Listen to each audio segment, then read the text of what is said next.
What do the golden age of Hollywood and the founding of Apple have in common with a remote worker in India in 2022? This is a story about a little something I like to call job monogamy. You see, back in the 40s and 50s, huge stars like Marilyn Monroe were locked into ironclad contracts with film studios that required complete exclusivity. It was basically a marriage, and working with another studio was like having an affair. Marilyn's deal with 20th Century Fox made her a star. But then it meant she had to make a bunch of movies she didn't even like. She sent back one script for a crappy cowboy movie with trash scrawled across it in red ink. Hey, at least no one can accuse her of unclear communication, am I right?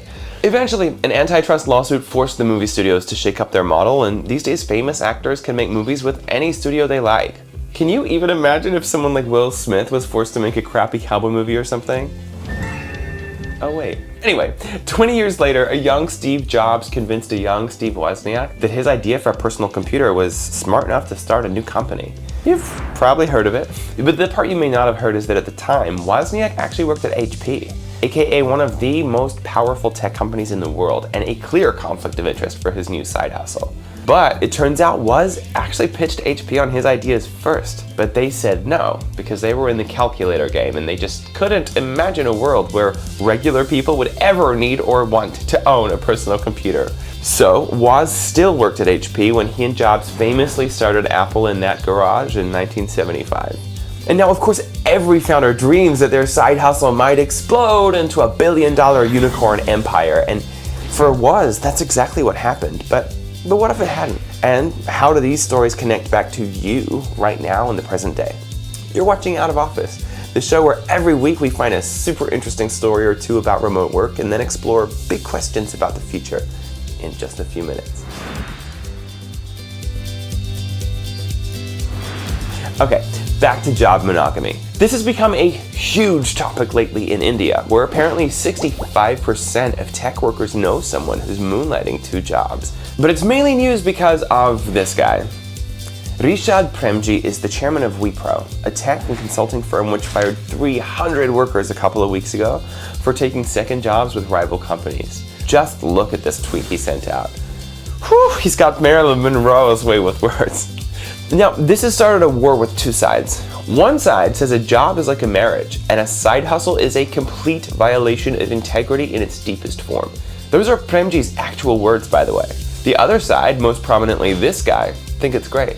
And he's India's Minister of State for Electronics and Information Technology, so he's no nobody. He says moonlighting represents two very significant phenomena. One, the entrepreneurial bug that has bitten every techie, and two, the talent deficit or demand for talent. And now everybody is weighing in on this. So other enormous tech companies like Infosys, which is India's second largest IT services company, they've been sending employees warnings that dual employment is not permitted and telling them to expect disciplinary action or firing. Now, this is particularly interesting because the founder of Infosys, Narayan Murthy, he was working with rival Patni computer systems when he founded the company. So I'd say he knows a thing or two about this. Other companies are now trying to rush people back into the office where they could be more easily monitored, or are doubling down on productivity checks to identify possible slackers.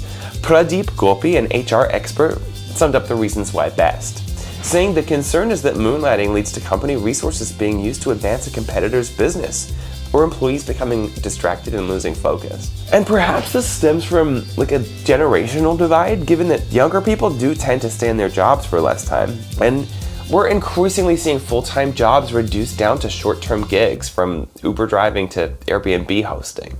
But when there's company IP involved, it gets messier. And what sounds pretty reasonable to the Tinder generation comes off like a douchebag move to someone a little older. I still love you, I just want to keep seeing other people, you know, keep my options open. But what do you think? Is moonlighting the same as cheating on your relationship? Is it fair for companies to expect complete job monogamy from their people? If there was a playbook for this, where do you think the line would be drawn between a harmless side gig and disloyalty?